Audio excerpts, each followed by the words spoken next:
started with electrodynamics. The electrodynamics is dealing with the electromagnetic fields, which are time varying ones. So there will be a great difference between this static fields and the time varying fields.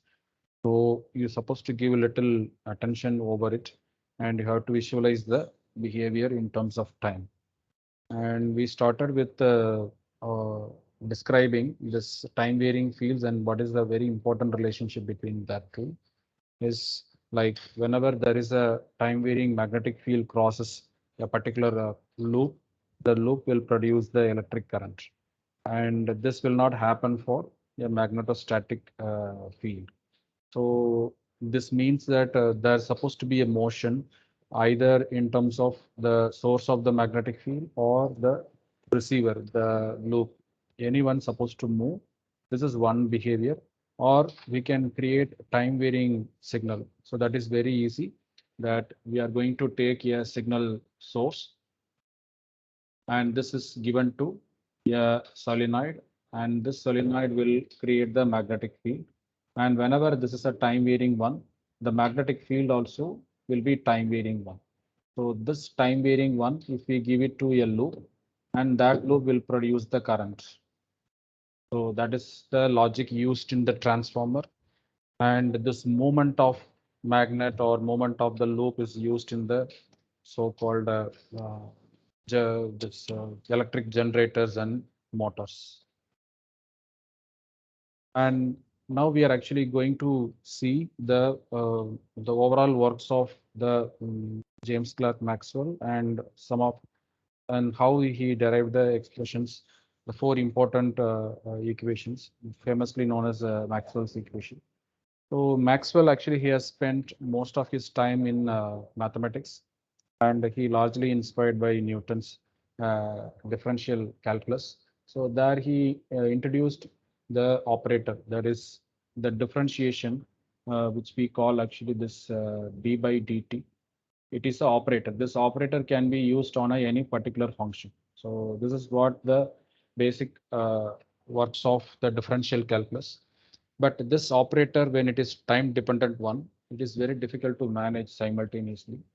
So that is where actually he has come up with the operators of time dependent one and the space dependent ones. And the space dependent ones, which we have this d by dx, dy by dy, and d by dz, all these things often repeated term. So that is actually means given with a common operator, that is del operator. So this del operator is a very influential one, and in fact till date it is used in various fields, almost all the fields we can say that. Uh, so this particular concepts he introduced for heat transfer and the other thermodynamics problems all the way. Okay, so in fact, one of his major important work is that around the Saturn, what type of particles are there? Many people told those are nothing but liquids. So these liquids are moving around what we see different colors because of the diffraction from the light like that.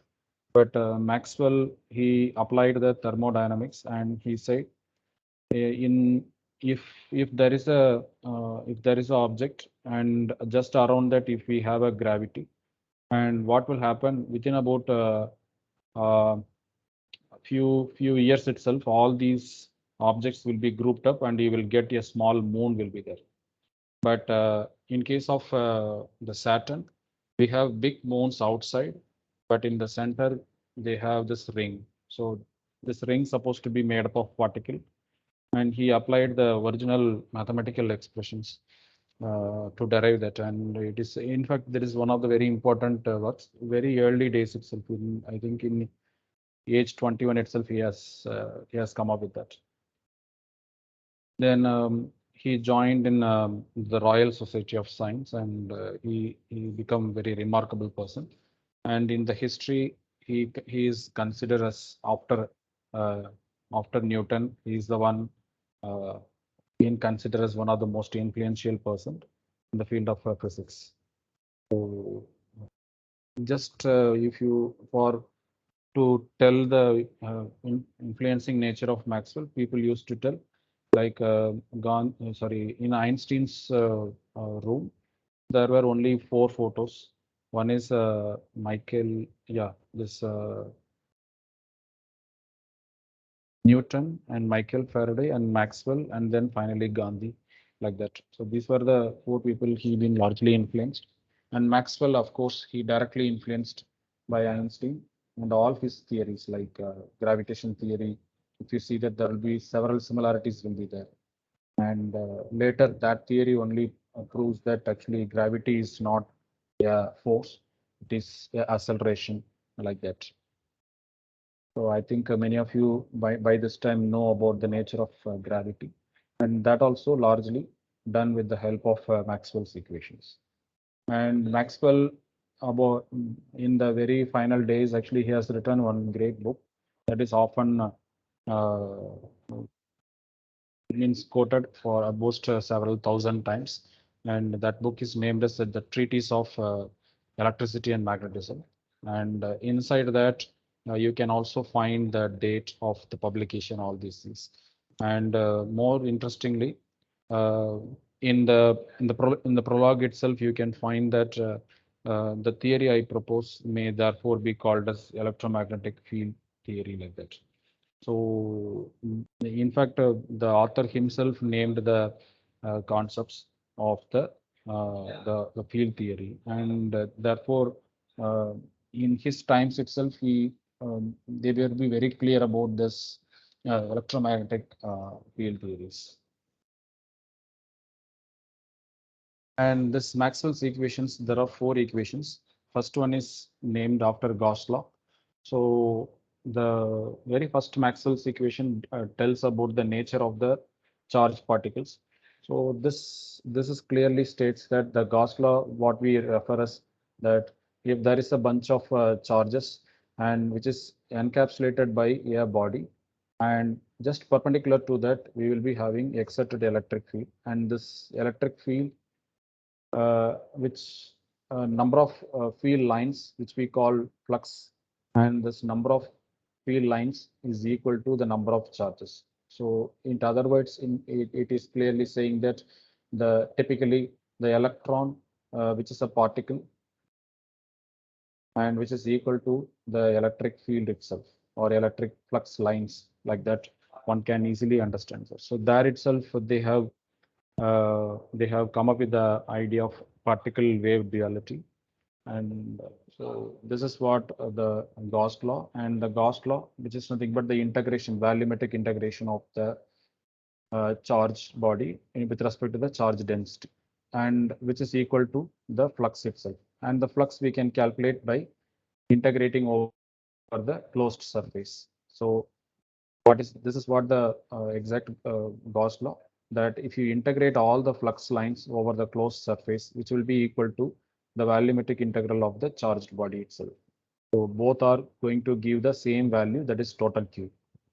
And if we apply this the Stokes theorem, so the Stokes, sorry, yeah, the divergence theorem. The divergence theorem says that whenever you want to do a closed surface integration, you can convert that as a volumetric integration, but you have to do the uh, the divergence for the vector what's supposed to be integrated. So this is the vector of interest, and we have to do the divergence of that. So del dot D and volumetric integration we can do. So therefore, this equation 1 and this equation 2 both are same.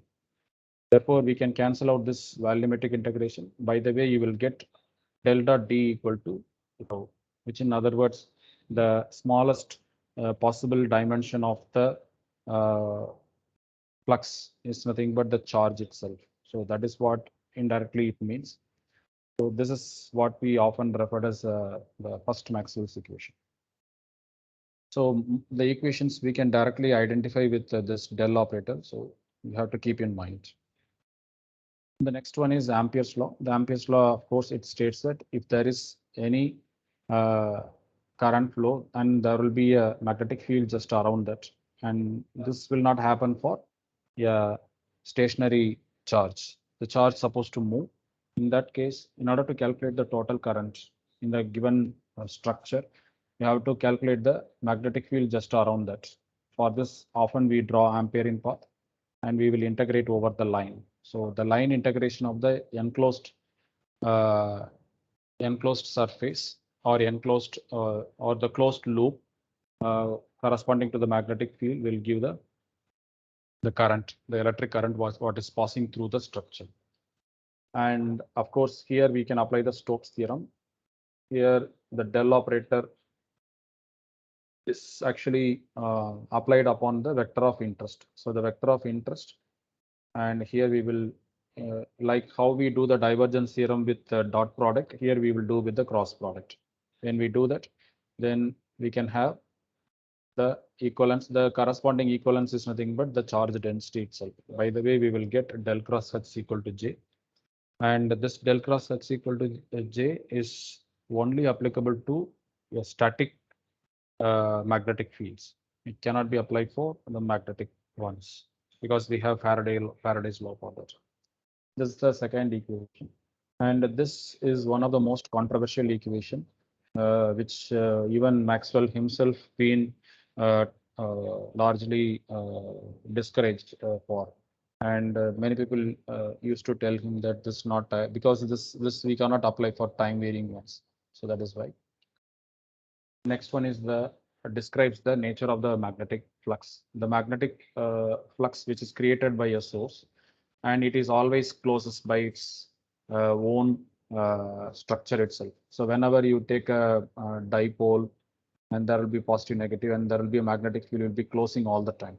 So since it is closing, then with respect to a closed surface, when you try to integrate, you will always get zero. So this is what tells the nature of the magnetic flux. So magnetic flux always be uh, means you can't get a isolated magnetic pole. So that is what this particular law describes. And this is the third equation. And the fourth equation is which we have recently saw, that is Faraday's law. So the Faraday's law tells that the induced EMF due to the time varying magnetic field or the moving loop, whatever it is, and that is going to produce a loop current. And that loop current with respect to the open terminal, it is going to produce the potential, and that potential will be equal to the loop and the corresponding time varying magnetic field. So this is what the relationship, and we can apply the Stokes theorem. The Stokes theorem can convert this line integration to surface integration. Therefore, we can cancel out the surface integration both the sides, and you will get this easy expression. So del cross E equals to minus d by dt. So this clearly tells that whenever there is a time varying magnetic field, it induces the electric flux, and this electric flux will produce the electromotive force, and this will be always both the force due to the magnetic field as well as the electric field, they will be opposite to each other. So this is the source and this is the one outcome, and both are actually opposite to each other. So that is what the fourth equation of Maxwell. So this always summarized this as a four important, and the very important thing is when this B is not a time varying one, which is whenever it is a static one, of course we know that this dB by dt will become zero. Therefore, this del cross E becomes zero. So always the time varying field is not conservative, which means that you won't get a complete closed loop for the time varying electric or magnetic fields. It is always a non-closing loops. So in that is why we are actually calling the word all the time instantaneous time, like that. These are the four important equations which summarized as for Maxwell's equation. In this, Maxwell himself found there are some contradictions available in the Ampere's law, because this Ampere's law we can't directly apply to time varying fields. So because if it is directly applied to a electric field, for instance, this del cross E is resulting a time varying magnetic field or vice versa. So similarly, this del cross H supposed to have some time varying component here. So whether it is true or not. So to explore that, he has come up with a simple workout. So we very well know that this del cross H is equal to J.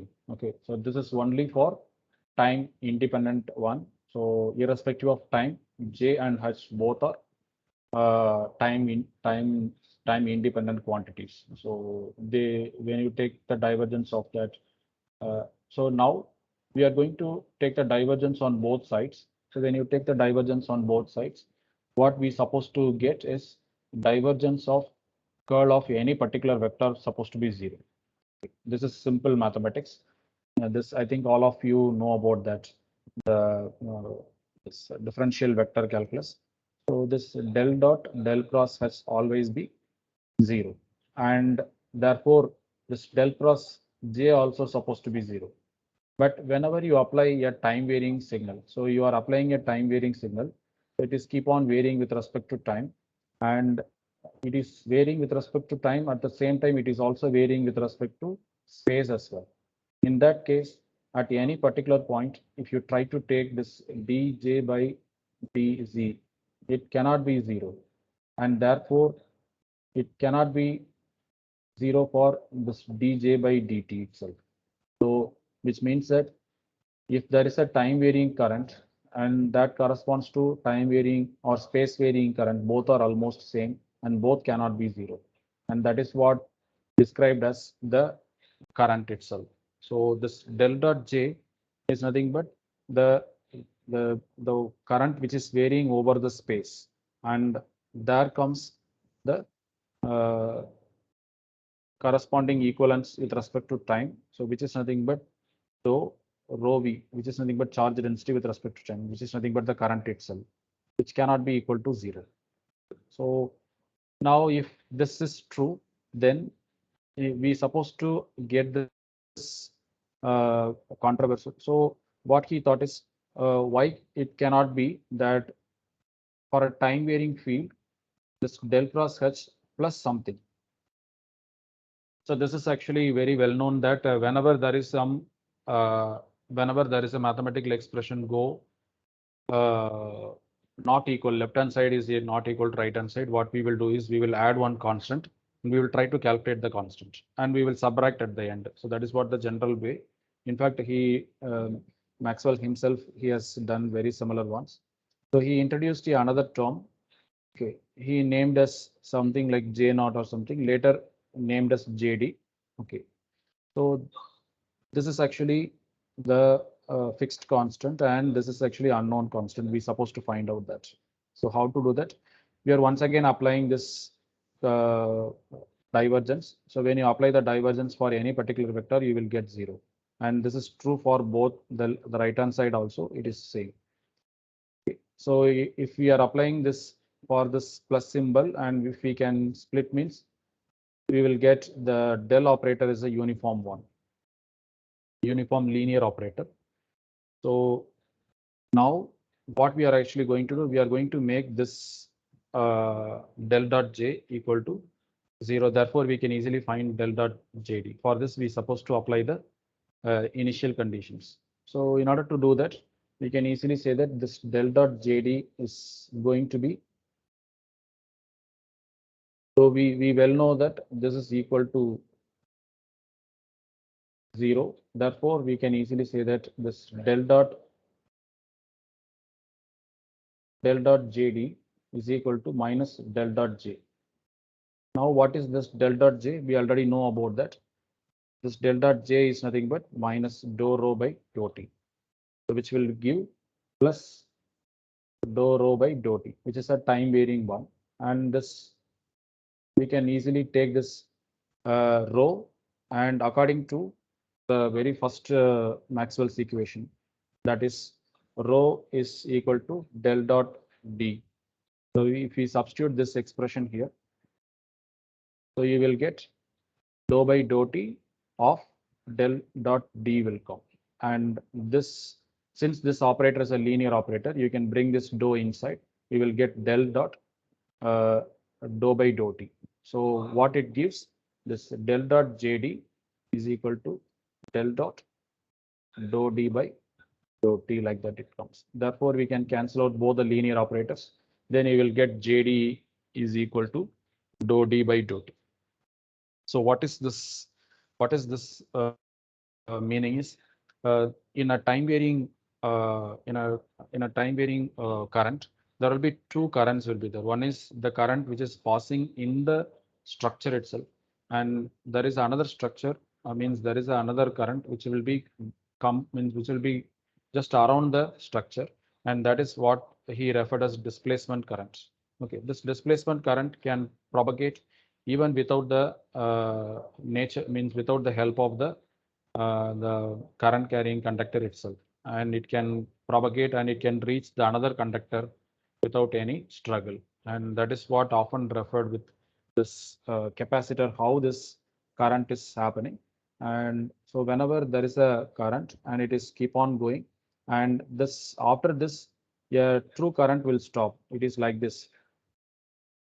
So the current actually keep on traveling I, and after that this completely open circuit, but still there is a current conduction is taking place, and this is possibly by this JD, and this JD supposed to be a time varying one. So that is why capacitor always isolate the DC signal. So whenever there is a DC current, the capacitor always isolate, which means it will not conduct that particular current. But for a AC current, this will start to allow it. Okay, so that is what the behavior of the displacement current. And this is very, very important one. In fact, this particular concept, this displacement current only waked up the most of the electrical engineers, like people like Oliver Heaviside, Tesla, Edison, and many other people. And even it is also influenced many other peoples. And now we have mobile phone in hand because of this particular equation. So this is a very, very important equation.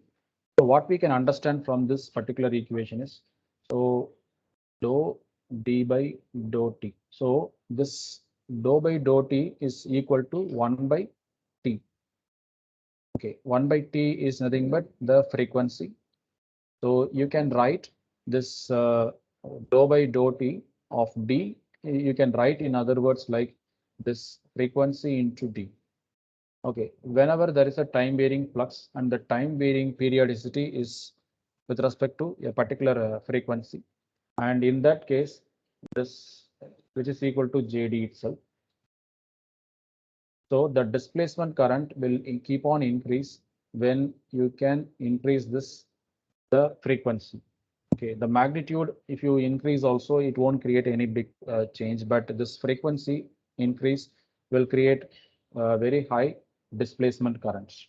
So, and in terms of Maxwell's time, which is around, you can very well see that it is approximately 1964. At that times and all, it is very difficult to get very high frequency signals. Hardly they will be having kilohertz, and this kilohertz signal cannot produce sufficient displacement current. So proving this displacement current was a big problem at that time. So uh, Maxwell actually could not prove this his very important equation. In fact, many people used to tell that Maxwell he introduced a del operator smartly in such a way that he has renamed all the Gauss law, Ampere's law, and the magnetic flux. Sorry, the Gauss law of magnetostatics, and then Faraday's law as a Maxwell's equation.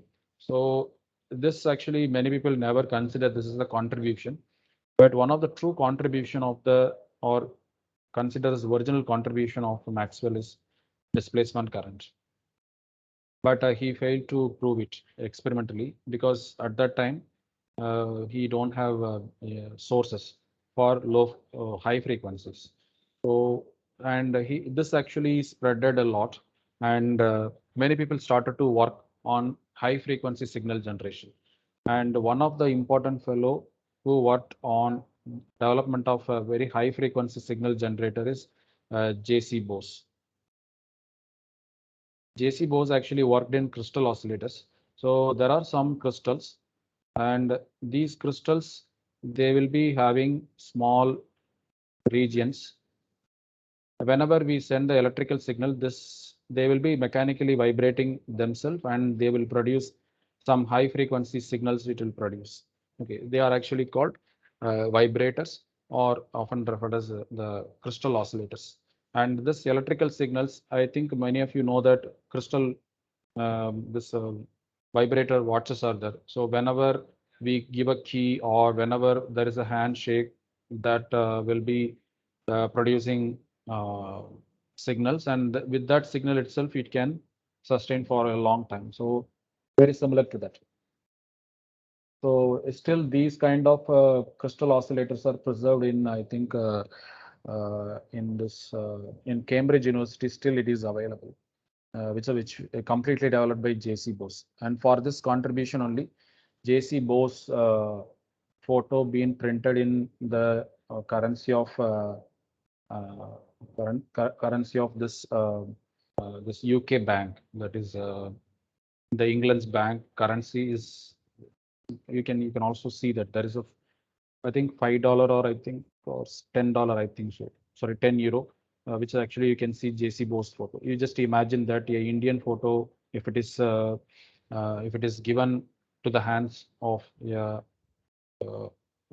this very important country, then you just imagine that the contribution of Bose himself. Okay. So JC Bose actually worked mostly in development of high frequencies and handling the high frequencies. And he very well know that these signals, they can escape at any particular point. So that is why people have come up with waveguides. So you will study waveguides maybe in the future. Uh, so in this waveguide, signal can travel within that. So these all been developed by JC Bose himself. So with the help of JC Bose high frequency signal generators, or Brunitz Hertz, he has come up with mm, a simple experiment. What this experiment is, if there is a time varying signal which is about very high frequency. Okay, so this high frequency signal, when it is traveling through that, and definitely there will be a the electric field will be, and this electric field will come back again. But in case of the displacement current, which will radiate outside, so this displacement current will radiate outside, and whenever it see another current carrying, or there is a conductor, it will go back, and it will be, we can measure that. So these are ammeters. So what Hertz supposed to prove is this: if you add this IB and IC, it's supposed to be equal to IA. So if he proves that, then we can prove the existence of displacement current. So it was well proved. So for that, actually, they have come up with this capacitor plates, and here you can see there will be a this arrangements also by largely helped with the JC Bose also. So what this will do, here there is a L, this 2 is a capacitor. Okay. So this LC oscillator will convert this battery, which is actually a DC one, as a AC signal, and this AC signal will produce some spark. So the spark is nothing but some high frequency signal. The spark is nothing but high frequency signal. So this will reach a distant ring, which is actually located 1 meter or something, some distance. And this will be captured by the same gap. So this is why it is called spark gap experiment. So the spark gap, the gap which produces the spark will be captured by the same size of gap itself. And you will get the current which will flow through this. And you can easily measure with the ammeter itself. You can do that. So that is what this typical experiment. I think this photo is also there in one of the currency of England itself, I think. So they proved it actually. So Hertz experiment well spreaded, and This is actually one of the very important proof for this existence of displacement current. And this all happened after the death of Maxwell. And after Maxwell, people who believed in Maxwell, they have taken, they are called Maxwellian, like we have EITN like that. And similar way, the people who don't think actually Maxwell is correct, they are called non-Maxwellian. And in both the side, some great scientists were there actually.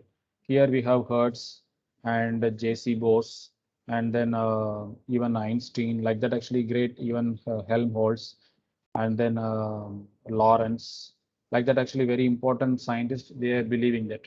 The other side, people like heavy side and uh, the other important one is even Schrodinger himself. Okay, because those people never believed that Maxwell is correct, because there is completely look like mathematical trick that been applied. But after the proof of this concept, this spark gap experiment, many people started to believe. Uh, and this immediate application of the displacement current being coined by uh, the in a conference. So there was a conference in, I think, 1902, I think 1902 or 1901, I think. I'm not sure about that. So at this particular year, there was a conference to celebrate the Hertz experiment, and the person who was guest was Alfred, sorry, not Alfred Nobel. His name is Alexander Graham Bell. So the Alexander Graham Bell told like if this experiment is true, then you are sending the signal from one through wires like telephone, which needs a cable. Without that also, we can send the signal from one place to another place. So this particular conference was attended by Marconi. So Marconi inspired this particular concept, and immediately he implemented in his thesis. And so at that time, uh, it is very difficult to, because the price and all these things were, but Marconi is very rich person. So he implemented in his own field itself, and he found first radio and along with another person. So, and both were been awarded for Nobel Prize. I think they've been awarded in 1909. So I think 1909 or 1910, I think. So they got Nobel Prize for that. This is actually very early, uh, like the at a very young age itself, Marconi got Nobel Prize for this incredible work. In fact, Marconi utilized Marconi somehow got the help by his senior J.C. Bose to develop these all works.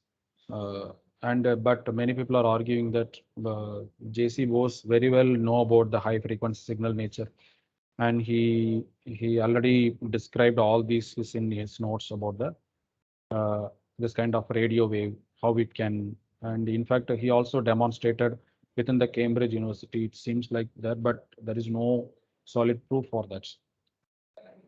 But Hertz, he said actually, like J.C. Bose is great, a genius uh, on his own way, like that.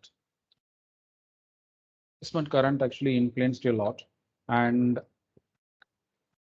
there are so many ways we can achieve this displacement current. One is by giving the time varying signal. Okay, by giving the time varying signal, we with very high frequencies. So as you keep on increase the frequency, you will get more signal will be means high amount of power will be radiated and it can be captured. There is another possible way that you, by giving the acceleration to the current. So how to give the acceleration current to the current? This is a normal wire. Current is actually traveling. But if you make this wire as a bent, or you are actually making some shapes, then these shapes actually will create acceleration to this. This acceleration directly will affect the frequency of the signal itself. By then you will get more, the displacement current will be excited out. So this is what the claim, and this is actually very well true. And in fact, if you start the antenna theory, you will see these two concepts, that the you will get a radiation. The radiation is very much possible when you excite the conductor with a time varying signal, okay, which means change in time. And similarly, if you bend the wire, that means change in space. When you do that, you will get the radiation. Once the radiation is taking place, that structure we call as the antenna. And if you see the antenna theory, it all tells about how to bend the wires in different shapes and different structures, and such a way that we can get the maximum radiated power. So that is the whole idea about the antenna theory. So the antenna theory largely lies on the displacement current, what was the theoretical work of Maxwell himself. And after this antenna, of course, all of you know about that wireless system has come, radio and radio, wireless telegraphy, and so many things has come. Now we have mobile phone. The mobile phone is completely works with antenna only. So, and this is one important reason. You will always know that this the second generation mobile phones, which are actually often referred as 2G mobile phones, that is the MTS, that is mobile stations, which works in 800 to 900 megahertz. In this range, it will work. And if you notice this Wi-Fi signals, they will be operating at 1.5, 3.1, and 5.5 gigahertz. Bluetooth works in 2.45 gigahertz. And then now they are moving towards 5G. The 5G system, they are expecting it will work at 28 gigabits. So the question about why they're supposed to increase this frequency, you can very well get the answer that if you increase the frequency, then it is enough to have very, very less power to be given to the antenna, so that it will give the radiation for far place at the same time. The power, the radiation efficiency also will be very, very high. On the other hand, the antenna size also will be very, very small. You will get very, very compact system, by the way. So that is what the overall connection between this all things. So that actually we got it because of the question asked by Maxwell upon his same equations itself. So therefore we can call him as genius, and almost on parallel with many great minds. This equations, we have both forms, differential form and integral form. And these forms largely utilized for computational electromagnetics. So this computational electromagnetics is nothing but a particular structure can be computationally simulated, and we can see the field around that and how it is radiating, how the signal is receiving from one structure to another structure. Or if there is a laptop, and whenever the laptop is running, how much EMI, that is electromagnetic interference, is coming out of that. Or I am having a mobile phone and nearby that my laptop is there. So whenever I turn on the mobile phone, is there any signal is interfering the laptop or not, or from laptop mobile phone is getting interfered or not, or in a cable how this signal is traveling. Everything actually you can visualize through this computational electromagnetics. They solve the Maxwell's equations for the given structure, and there are various methods are there. One is often referred as finite difference time domain method, called FDTT method, and finite element method. And one more method is called TLM, that is transmission line matrix method. And these are works with time. And in frequency domain also we can work, which largely applies this integral equation methods. And one of the most popular one is this method of moments. So there are so many softwares available even in VIT. Almost you can say that Ansoft HFSS, CST, and then IE3D we don't have. This ADS momentum we have Sonnet, and even the other important simulators like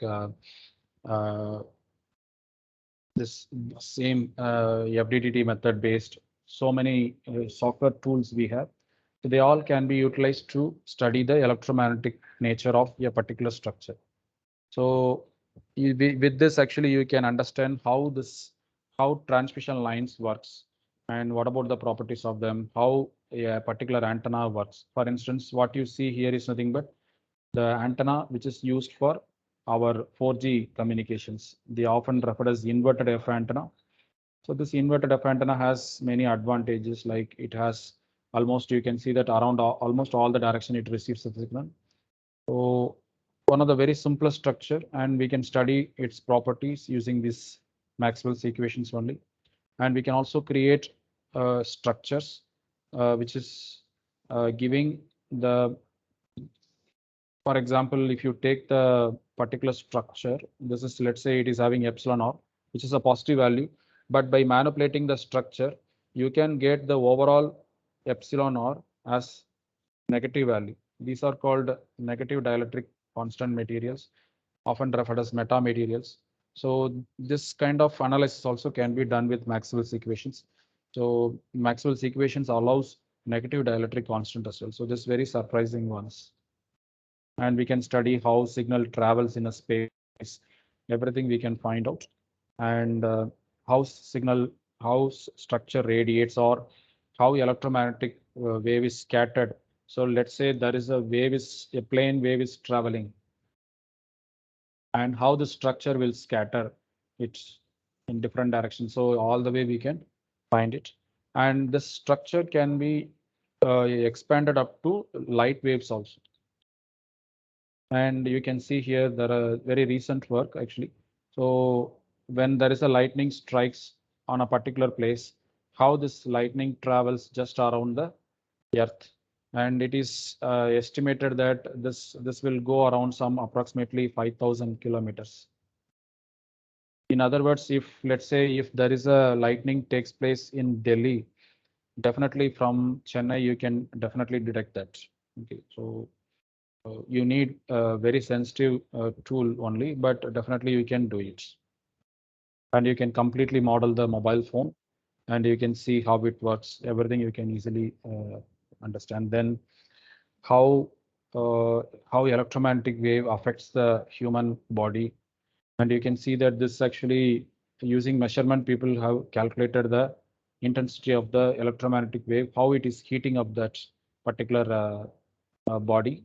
And in case of here, it is nothing but our head itself. So this is often rated with the quantity called SAR. And of course, various mobile phones, you would have seen that the SAR rating. And in simulation also, we can see that how similar it is. So, and we can also apply for very, very high frequency like terahertz signals, and even light signals, how it is actually behaving. All these things actually we can find it out. So these are the applications of Maxwell's equations. So I believe you got the understanding about Maxwell's equations, what is what. If you have any questions, you can ask now.